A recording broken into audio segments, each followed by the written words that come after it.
Welcome to the Cheating Wife Stories channel.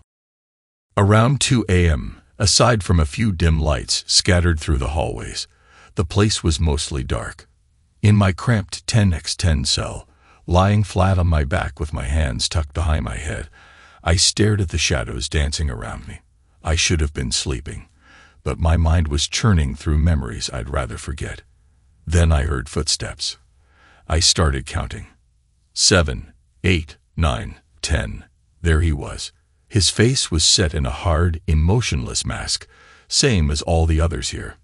He was just doing his job, making his rounds without looking for any connection or conversation. I didn't know if he saw me lying there or not, but it didn't matter. He was on the outside, and I was in here. As he moved past my cell, I stopped counting. No use keeping track. He wouldn't be back for another hour and a half anyway. I turned my gaze to the ceiling, thinking about what I'd do once I got out. 5 days left, then I'd be done for good. I'd served 7 months of a 1-year sentence, and my job was waiting on me. But everything else, that would be different. My older brother, Luke, had kept my car running, managed my bills, and kept a watch on my dwindling bank account. Was I angry? Angry doesn't even touch it, but I learned to bury those feelings, at least until I was out. It's obvious why guys doing 10, 20 years walk out with hollow eyes. Humanity is one of the first things to go in here. This place was tame compared to the high-security facility upstate, but still, you had to keep your head down to survive. I closed my eyes, hoping for a few hours of sleep, wishing for the darkness of my old bedroom, the one with blackout shades. I'd be picked up next Tuesday. Luke had told me that last week in the visitor center. We talked through a plexiglass wall, hopefully for the last time. Anything special you want to eat on your first night out? He'd asked with a grin. A steak, big one, medium rare, I replied. He laughed. Anthony, you're easy. Thought you'd give me a real challenge for sneaking past Beth. Luke said I'd be staying with him and his wife, Beth, until I got settled. My house barely had any food or furniture left, so this would give me time to regroup. It's not the Ritz, but it's clean, and you can come and go as you please, he added with a smile. I didn't smile back.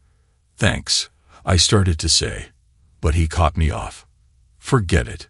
We're family. That's what family does. Luke knew what it meant to me.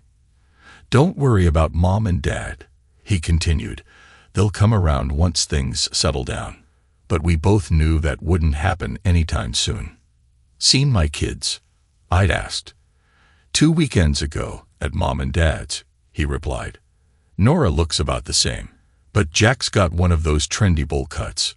Awful, I told him so myself. Luke laughed, but the story wasn't as lighthearted for me. You know what he said. He told me I wasn't his dad, so he didn't have to listen. I nearly smacked him, but Mom was there. You're going to have your hands full with him. Jack wouldn't dare say something like that to me. My son and daughter would stay with Sarah once I got out, but I wasn't in a rush to press things. The divorce was finalized, but I still owned half the house, and she owed me close to $65,000 to buy me out. She probably cleared out the safety deposit box, grabbing the CDs and bonds, but I had a list on file with my lawyer to handle that. Kathy and that ex-friend of mine, Tom, had done a real number on me. But I wasn't getting blindsided again. Lying there, I went back over the past, preparing myself for whatever came next. As soon as I got out of this place, I'd start building a new life. This nightmare would be in the past, and I'd move on, no matter how long it took. Before I ended up here, life was good. Or so I thought. A few weeks before everything went south, a couple of friends had hinted at things I brushed off. They probably thought I knew or was okay with it. It hit me now that no one wanted to get involved. We had 12 years together, 2 kids, a decent house, and steady jobs. Sure, we had our spats, but I loved Sarah and never imagined she'd betray me. We weren't the social butterflies of the neighborhood, just had a few couples we hung out with, most married for over 7 years like us, all with kids. Tom and his wife, Brenda, didn't have kids, though they'd been trying for ages. Sarah probably knew the details, but I kept out of other people's lives. Brenda's drinking had started up about a year ago. At first, she was just quiet and reserved, but things turned ugly fast. Tom, who barely drank himself, always ended up taking care of her. "Tom, honey, get me another drink." She'd start, only to end the night demanding drinks, with Tom having to practically carry her home. It was sad, but it wasn't my problem. "That was a mess with Brenda tonight," I muttered to Sarah once as we were getting ready for bed. "She passed out a couple of times, I think. Greg and Jenna probably left early because she was hitting on Greg, asking him to help her out of her clothes." Sarah just shook her head. "She's a wreck over not having kids, but blaming Tom isn't going to solve anything." I told her they could adopt, but she refused to hear it. She's convinced it's Tom's fault. They'll either fix it or call it quits, I said, already dreading the next dinner out with them. "I'll try talking to her this week," Sarah said with a touch of hope. "Maybe she'll cool it for at least one night." But Brenda didn't cool it. "Waiter, how's a girl supposed to get a drink around here?" she hollered, slurring her words. She was already starting in on Tom, and he was at his breaking point. So I stepped in. "Come on, Brenda, you promised me a dance," I said, leading her to the dance floor. She tried to protest, but I didn't give her the choice. I danced with her through 3 songs while Sarah stayed back to talk to Tom, who looked exhausted. Near the hallway, Brenda muttered something about needing the restroom and wandered off. After a few minutes, I debated what to do and asked 2 women going in to check on her. "Is she wearing a bright yellow dress?" one of them asked, peeking out of the restroom. When I nodded, she shook her head. "She passed out in a stall," she said. "If you want, I'll stand guard while you get her." I went in, propped Brenda up by the sink, and splashed cold water on her face. She came to for a moment but then slumped again. Practically carrying her, I made my way back to the table where Tom looked both humiliated and furious. "Tom, let me help you get her to the car," I offered. "She's out cold and won't wake up anytime soon." As I held up a very drunk Brenda, Tom looked at me, embarrassed. "Anthony, I've got it. Sit down. It's not the first time, but it'll be the last," he muttered. Despite his protests, I carried her to the car while he grabbed her purse and mumbled a brief goodbye. I laid Brenda across the back seat, patted Tom's shoulder, and said, "I'm sorry, man." There wasn't much else to say. "Thanks for helping," he said, sounding defeated. "I'm at the end of my rope. I don't know what to do. You two need some help. Counseling, maybe. Sarah and I are here if you need us," I replied, though I knew his answer was just polite agreement. I doubted they'd last another couple of months. As it turned out, I wasn't far off, but no one could have predicted the outcome. 3 weeks later, just past 10:30 p.m. on a Thursday, we heard sirens and saw bright lights at the end of our block. Sarah and I were both up, and she started to come outside, but I stopped her. "Stay here, Sarah. I'll check it out." Joining the crowd, I saw the fire department's rescue crew prying open the driver's side door of Tom's car. "Is Tom all right?" I asked a neighbor. "It's not Tom," she replied. "It's Brenda." They were arguing, and she grabbed his keys, ran out, and drove off. She didn't make it far before rear-ending a parked car at about 40 miles per hour. The ambulance arrived, and paramedics put Brenda on a stretcher, then drove off with Tom following. The front door of their house was wide open, lights still on, and furniture scattered.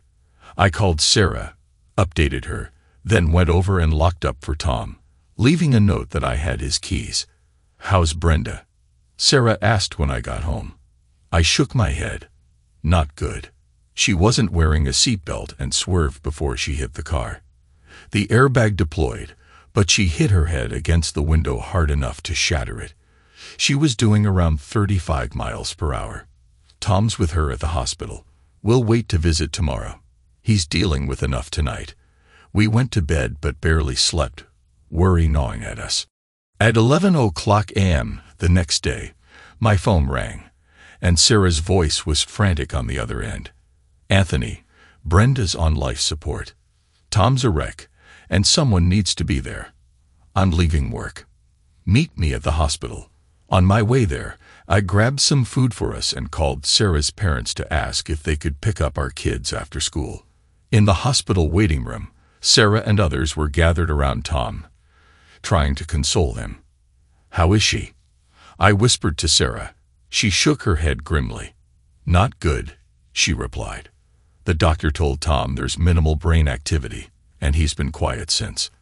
I sat next to Tom. "Are you doing okay?" I asked, knowing it was a poor choice of words. "She's not going to wake up, Anthony," he said, his voice choked. "The doctor asked if I consider taking her off life support, but how can I do that? She's my wife, not a machine to turn off." He was shouting now, grief and frustration spilling out. "Why can't they fix her? Isn't that what doctors are for?" Just then, Brenda's parents arrived and went into her room with Tom. There was a lot of crying, accusations, and anger. Her father blamed Tom for her condition, unable to see beyond his heartbreak. About 20 minutes later, the doctor came out with Brenda's parents, who were devastated. They'd never be able to speak to their daughter again. We left the hospital that evening, picked up the kids, and went home, both of us shaken. I kept thinking, I hope I never have to make that decision for Sarah or anyone I love. 2 days later, surrounded by Tom, Brenda's parents, and the doctor, they turned off the life support machine, and Brenda passed away quietly. We stayed to comfort Tom as best we could. Whatever her flaws, Brenda had been loved, and now she was gone.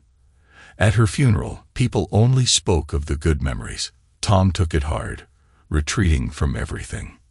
He took a month off to go back east, and I assured him I'd keep an eye on things while he was away. One night, while we were getting ready for bed, I hugged Sarah and said, "You know I love you, right?" The past few weeks had worn on us both, and the tragedy was still fresh. If I ever end up like Brenda, just let me go. I wouldn't want to be kept alive by machines. "Don't talk like that, Anthony," she said, shaking her head. "That could never happen to us." A few weeks later, Tom returned.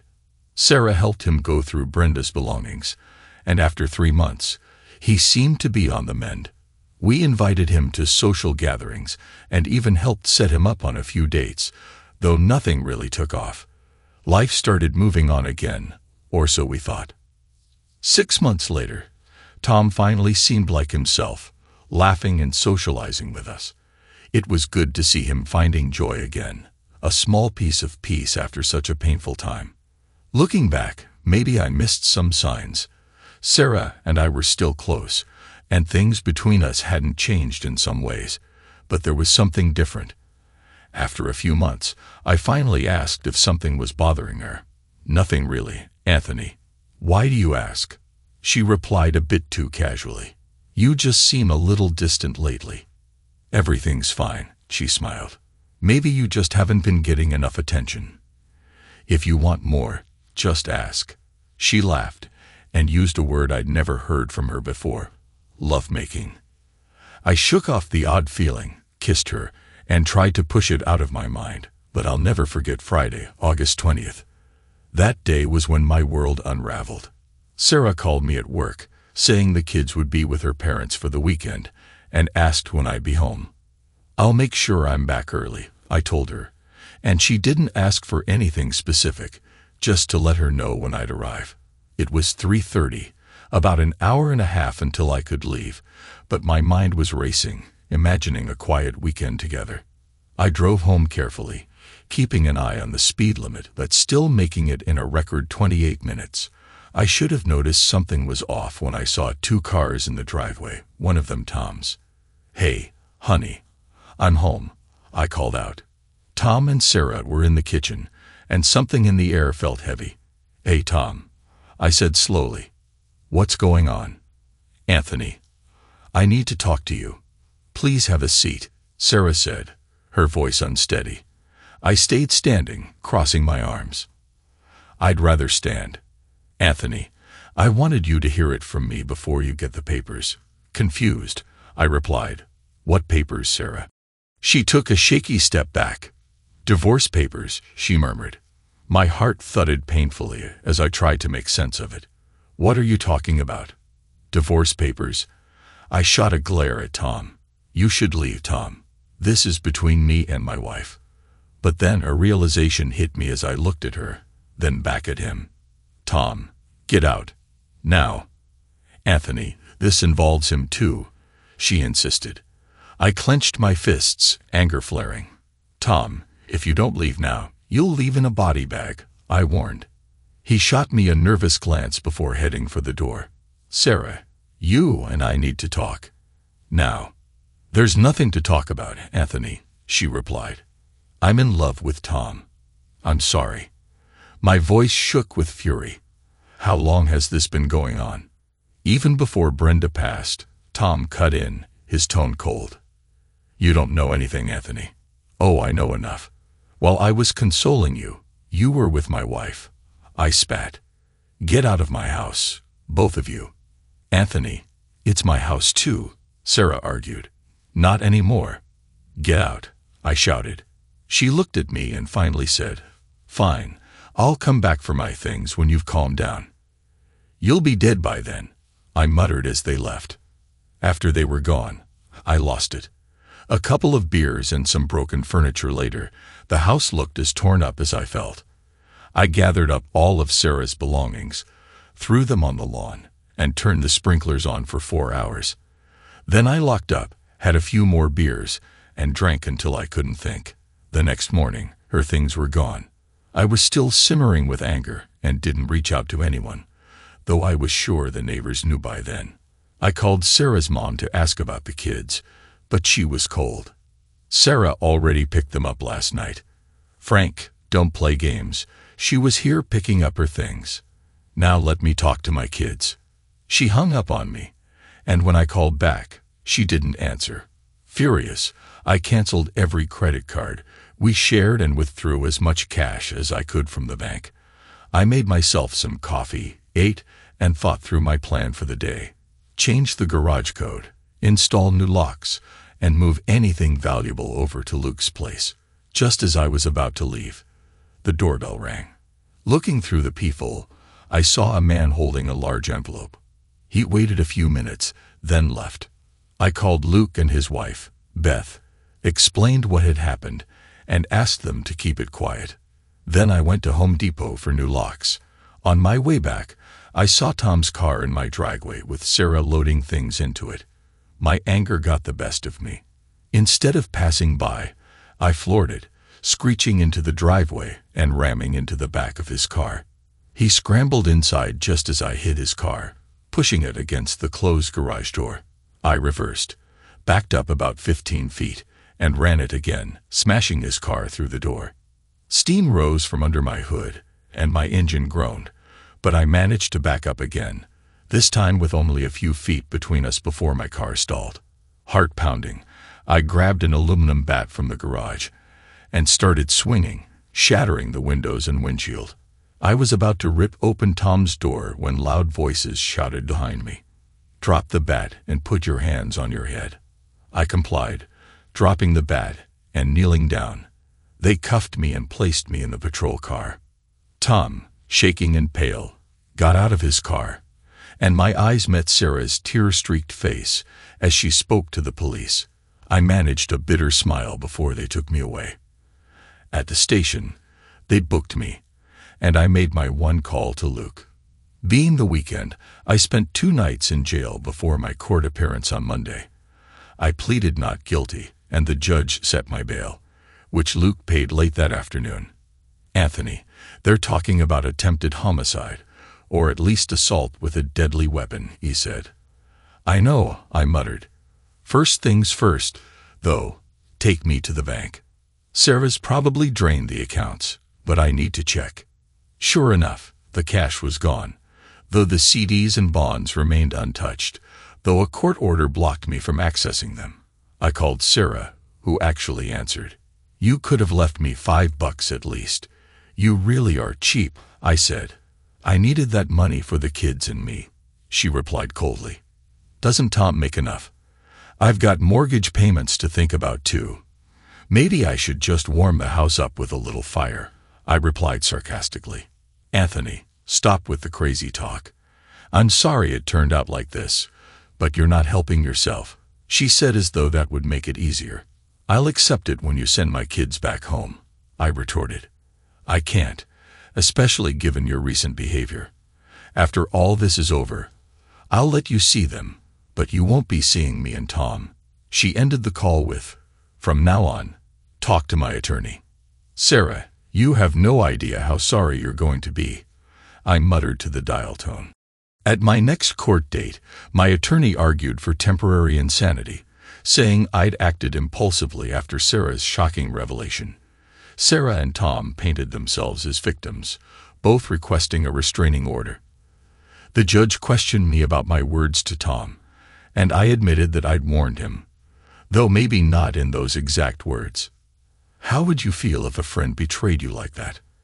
I tried to explain, but my lawyer shot me a look that said it all. Anthony, don't say a word, he whispered. We're trying to prove you didn't know what you were doing. Keep quiet. He was right. Mike, my boss, acted as my main character witness, describing me as a reliable employee who never lost his temper. After his testimony, the case closed, and we awaited the judge's decision. Back at work, Mike joked, offering to hire someone to make Tom and Sarah disappear. I declined, though the thought lingered. In the end, I was still caught in the system. 6 months and $12,000 later, my divorce was finalized. Sarah got half of everything, including proceeds from the house sale. She claimed her jewelry was missing, accusing me of taking it. I countered that my things were gone too, suggesting she'd taken it all. Are they serious? I'm the one in jail. I yelled at my attorney after hearing the judge's sentence. Anthony, it could have been worse. You could have been looking at manslaughter charges, he replied calmly. With good behavior, you'll be out in less than 8 months, and your record can be cleared in 2 years. Just do the time, get out, and move on. Easy for him to say, but the thought of 24 hours a day in jail wasn't exactly something I was looking forward to. I appealed but got nowhere. My life had crumbled within a year, all thanks to Sarah and Tom. Your job will be here when you get out, Mike advised before I turned myself in. Don't do anything dumb, and keep your head down. After one last visit with my kids, I reported to the county facility. Luke kept my inmate account topped up, though most of the stuff in there was junk. Without a phone or computer, I scribbled my thoughts on paper and made bi-weekly collect calls to Luke, my mom, and the kids to stay updated. During one visit, Luke said, I've got someone repairing your car with the insurance payout, and I'm taking care of your lawn. I also installed new deadbolts on the house. Sarah picked up the rest of her and the kids' clothes, but the furniture stayed after I made sure she had a court order to remove anything else. I was grateful Luke was looking out for me. Sarah had let my parents see the kids every other Sunday, but not without some snide remarks about their jailbird father. She planned to set strict rules for when I got out, but my parents put up with her to keep communication open. After 7 days, I confirmed my visitation rights. Every other weekend, a full month in the summer, and shared holidays. I informed my boss that I'd need a week to settle back in after my release. That day came sooner than expected, and I was thrilled to trade the orange jumpsuit for street clothes. Luke was waiting outside, and we headed straight to the nearest bar. To freedom, I said, clinking bottles with him before downing the first of 3 beers. Beth's got a steak dinner with all the trimmings ready for us, he said. You're staying with us for a few nights until you sort things at the house. It's still up for sale, but no offers yet. Sarah wants to lower the price, but she needs your approval first. I smiled, feeling a bit more in control. All the furniture's still there, but I did get rid of the master bedroom set like you asked, he added. Dinner was fantastic. I ate more in that one meal than I had in months, savoring the freedom to indulge. I drank too much, vaguely recalling 5 or 6 beers and 3 glasses of wine. When I finally woke up, it was after 10 a.m. the next day. By 11, I managed to hit the bathroom and get myself presentable. In the kitchen, I found a note from Luke. "If you're reading this, you survived last night. There's coffee ready, and everything else is in the fridge. The spare bathroom has soap, a razor, shaving cream, a toothbrush, and toothpaste. If you need anything else, we'll get it tonight. The keys to your car and house are on the key rack by the back door. Don't do anything stupid. See you around 5:30. Luke knew me well. 2 cups of coffee and an English muffin were all I could manage. After a shower and shave, I almost felt human again. Luke had laid out a fresh set of clothes, and within an hour I was headed to my house. Sitting in my repaired car outside, I paused for a good 10 minutes, letting memories wash over me. Taking a breath, I noticed the new deadbolt. With a turn of the key, I stepped inside. The place was a wreck. Clothes were strewn everywhere. The kitchen was a mess, and the fridge still held old food. In the corner by the sink, I saw the dented wall from that night when my fist met a stud. Rubbing my knuckles, I recalled that moment. Upstairs, the kids' closets were bare save for a few forgotten trinkets. My bedroom felt hollow with only my dresser and a pile of clothes left. The dark patches on the carpet showed where her bed and dresser had been. A reminder that the room needed a complete overhaul before I'd feel comfortable using it again. The whole house needed work before it could be sold, but I wasn't rushing to sell. I made a list of repairs, deciding I wanted it done right, though not necessarily by me. At the bank, I confirmed she'd emptied the lockbox. They had video evidence, and my attorney filed a motion to retrieve the contents.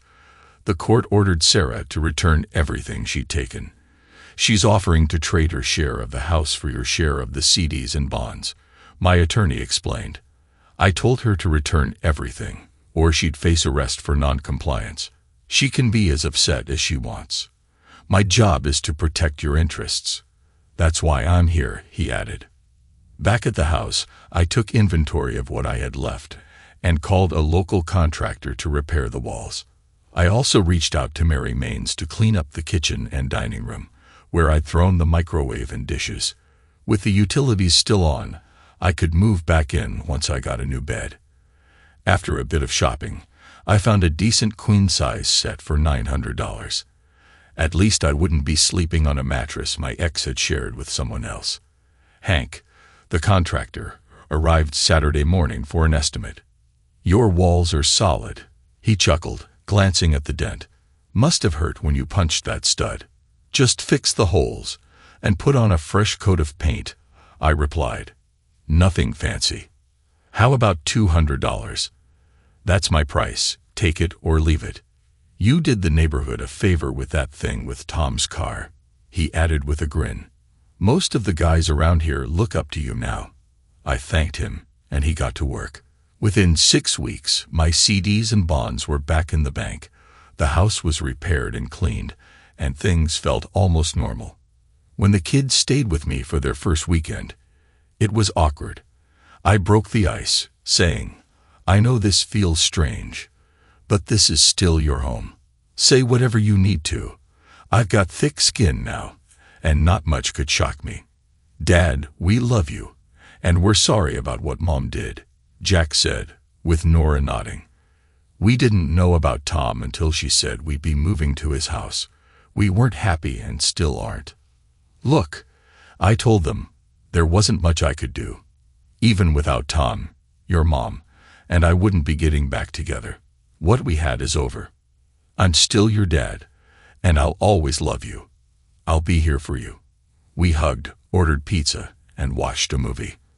I wanted to vent about their mother, but I held back. That first weekend felt like a win. We ended up feeling like a family again, just different. I took Jack to get a proper haircut, and little by little, life moved on. I went back to work, kept a modest social life, and focused on the kids. Jack took up soccer, and Nora was all about dance classes, which kept me busy. Everyone except my brother kept telling me to let go and start fresh. You're still young. You can find someone new, get married, and build a new life, they'd say. I'd just shake my head. Forget it. I wasted 14 years on her, and if I want to stay mad, that's my choice, I'd respond. None of them had gone through what I had these past 2 years. Sometimes, you need that pound of flesh to make the pain go away, in one way or another. That's what I was going to get. Sarah wanted to lower the price of the house, but I wasn't budging. Anthony, it won't sell in this market unless we drop it by at least $20,000, she argued. If you're willing to give up $20,000 of your share, then fine. Otherwise, the price stays, I countered. We eventually divided the bonds and CDs. She spent hers on a new car and a vacation with Tom, while I banked mine to build a nest egg. 8.5 months after getting out, I heard about Tom's house fire. While he and Sarah were at Jack's soccer game, someone had drenched the electrical box at the back of the house in gasoline. The entire rear section was ruined, and they lost power. The next day, 2 officers showed up at my door, bringing me in for questioning. I kept my answers simple. I was at a neighborhood party with at least 10 people who saw me there. I said, Anthony, you were only a block away. You could have done this. One officer accused. Prove it, I replied calmly. Finally, I stood up and told them, charge me, let me go, or I'm calling my lawyer. They released me but warned they'd be watching. Mentally, I checked off my list. 1 down, 2 to go. Since Sarah and Tom's house was unlivable, I offered to take the kids while repairs were underway, which could take a couple of months. Sarah wasn't pleased but didn't argue. Anthony, I know you did it, regardless of what the police say, she accused one night as she picked up the kids. I don't know what you're talking about, I replied. I was with our friends. Too bad you and Tom aren't invited anymore. Maybe I could put in a good word for you. Don't bother. We wouldn't go even if they begged us, she shot back, looking bitter. Well, you have each other, and that's all that matters for now, I said, giving her a smile. What's that supposed to mean? She asked, wide-eyed. Nothing. Just that you're both lucky to have one another, I replied, smiling inside and out. The kids seemed to want to spend more time with me, which didn't sit well with Sarah or Tom. I'd heard from the kids that they'd had some heated arguments, with Jack telling Tom he wasn't their father. Sarah blamed me, accusing me of stirring up trouble. I set her straight. Sarah, I don't badmouth you. You're their mother, and I've told them to listen to you.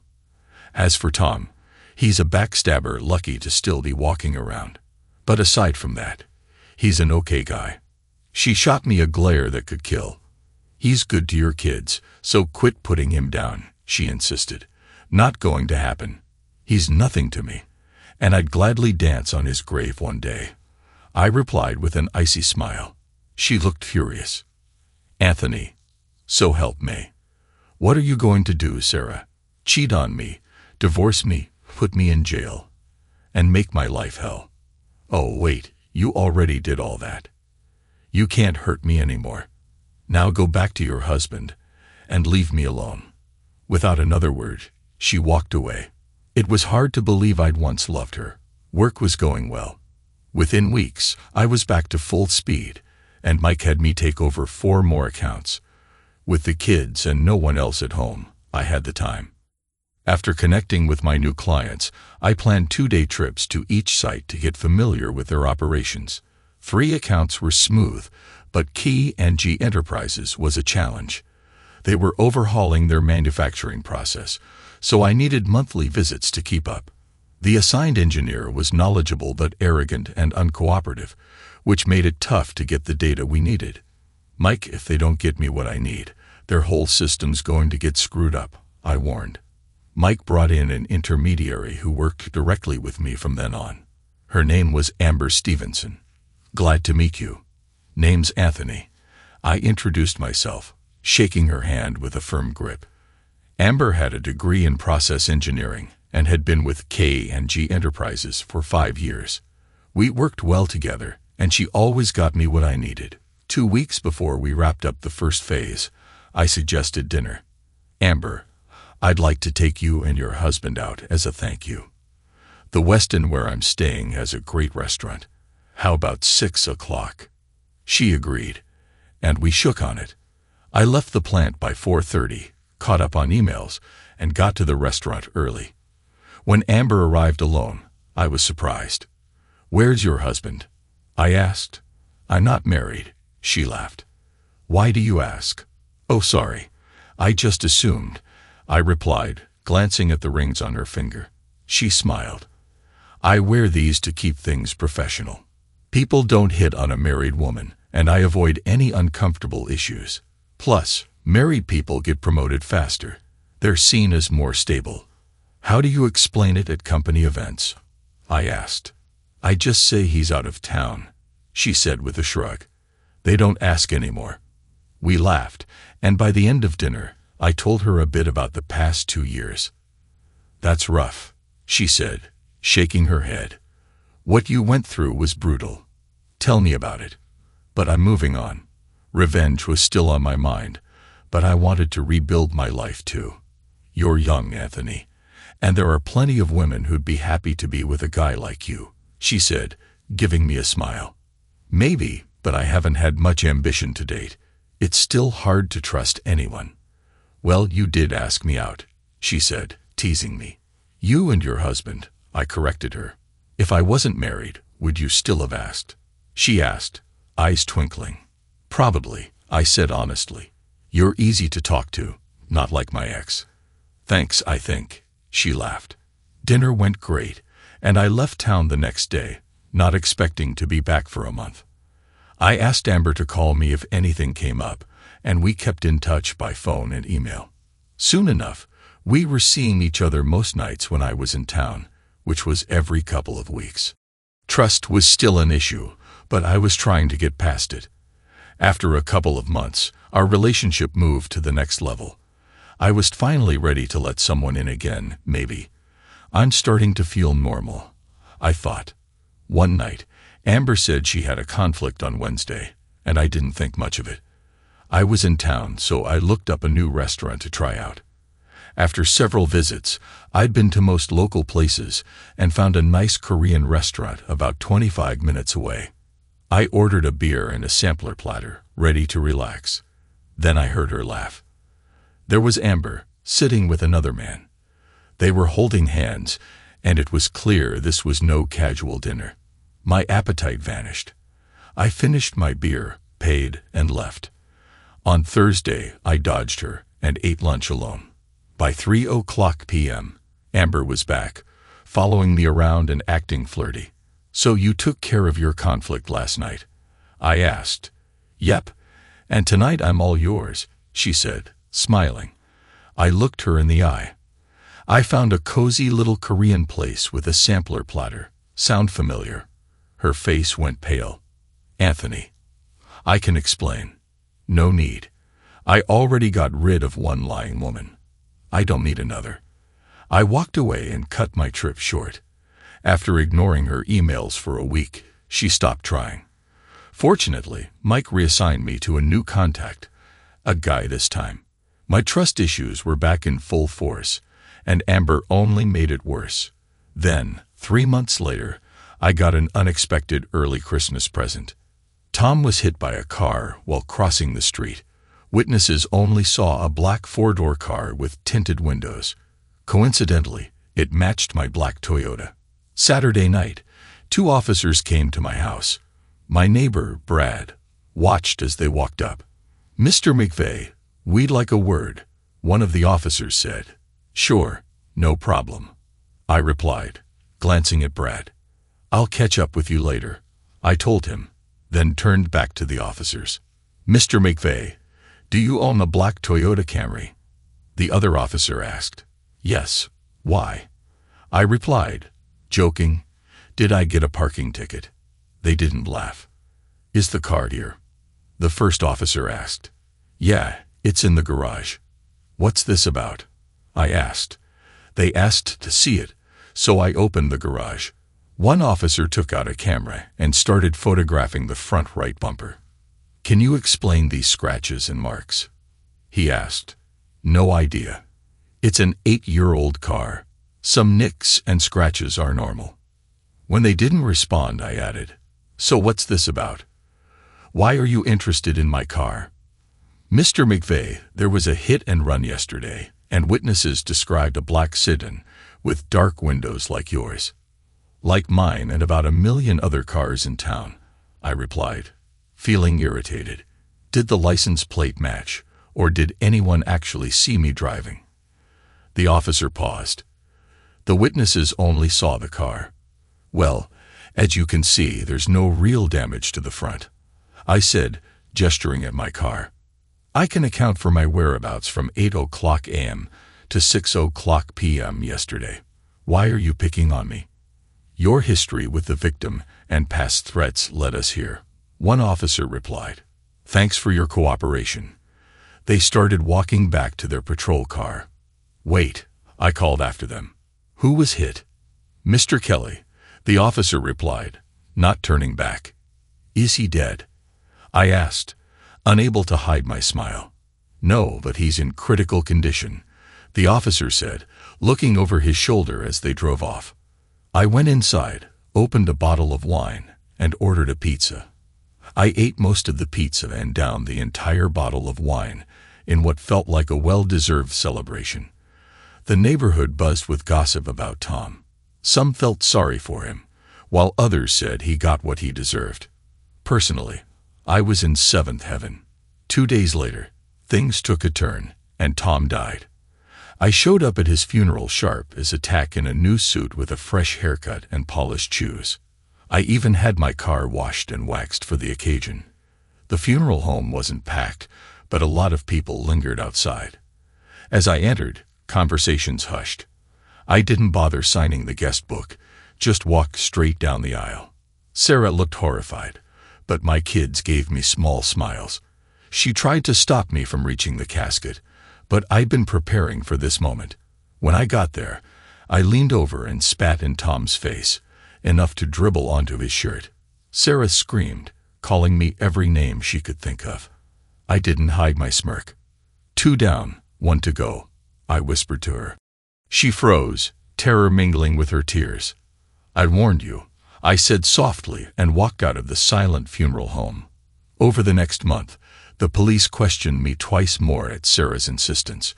She insisted that just because it wasn't my car didn't mean I wasn't involved. The driver was never caught, and after a few months, it was old news. When the patrol car pulled up to my driveway, I was expecting it. I locked up my house and watched as they approached. "Mr. McVeigh, do you know Richard Collins?" a detective asked, showing me a picture. "Sure do," I replied, pushing the photo back. "I hired him to keep an eye on my ex-wife. He's been on and off the job for about a month." "Why did you hire Mr. Collins to watch your ex-wife?" the detective asked, his tone dripping with sarcasm. "Since she took up with her now-late husband, bad luck seems to follow her. My kids live with her, so I hired Collins to keep them safe, especially at night." "Well, your ex-wife reported being followed," the detective replied, not hiding his irritation. "She noticed Mr. Collins several times and called us. When we picked him up, he told us you hired him." "Mr. McVeigh, this borders on harassment, and if it continues, you could be facing charges. I'm just looking out for my kids. I don't care what happens to her, but my kids are different. If that's a problem, I'll count on your department to keep them safe." "It's not illegal," the detective said, though he looked annoyed. "But it's close. Why not talk to your ex-wife and work something out?" "Last time I tried that, I ended up in jail," I replied. "They let me go but warned they'd be watching." I didn't mind. I hadn't hired Collins to be discreet. I wanted Sarah to know she was being watched. The next guy I hired was even less subtle, a biker straight out of a Hell's Angels movie. He cost $30 an hour and worked 3 hours every 4th night. I knew he'd get the message across. If she cracked, I'd have a chance to get the kids full-time and finally have my family back. What do you want, Anthony? Sarah screamed into the phone one night, her voice shaking. I want you to choke on your own spit and die. Sarah, I replied calmly. She hung up, stunned.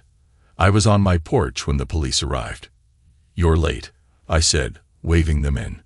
Sarah was charging me with threatening her life, but I'd already briefed my lawyer, who was waiting at the station.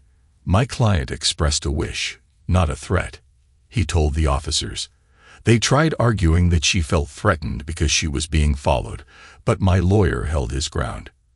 It's not illegal to have someone watch, he pointed out, and unless you have a recording of Mr. McVeigh making a threat, you have no case.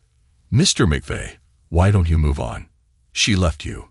It happens, the officer said, irritation clear in his voice. If she snaps and hurts someone, we'll hold you responsible. Another officer warned. I turned to my lawyer. Is there a way to end this? My client wants his kids back, my lawyer stated. If Mrs. Kelly gives up custody, he'll back off. That's for the court to decide, the officer replied before finally releasing me. That Sunday morning, while reading the paper over coffee, the doorbell rang. It was Sarah's parents, dressed for church. Can I get you some coffee? I asked, but they declined. Anthony, we know what our daughter did wasn't right, especially with you going to jail, her father started, but she's our only child, and we don't want anything to happen to her. I'm not looking to hurt her, I replied, keeping my tone even. She made her choices, and now she's paying for them. I just want my kids. They're better off with me, especially since her life seems to be falling apart. I'd hate for anything to happen to them if something happened to her. They looked at each other, unsure. We'll talk to her, but you know how stubborn she can be, her mother replied, trying to soften the tension. That's where you're wrong. The woman I married would never have cheated or thrown me under the bus. I don't know who she is now, other than my kid's mother. I want her to suffer a miserable end. I don't forgive, and I don't forget, I replied. They left quickly, and I was sure they got the message.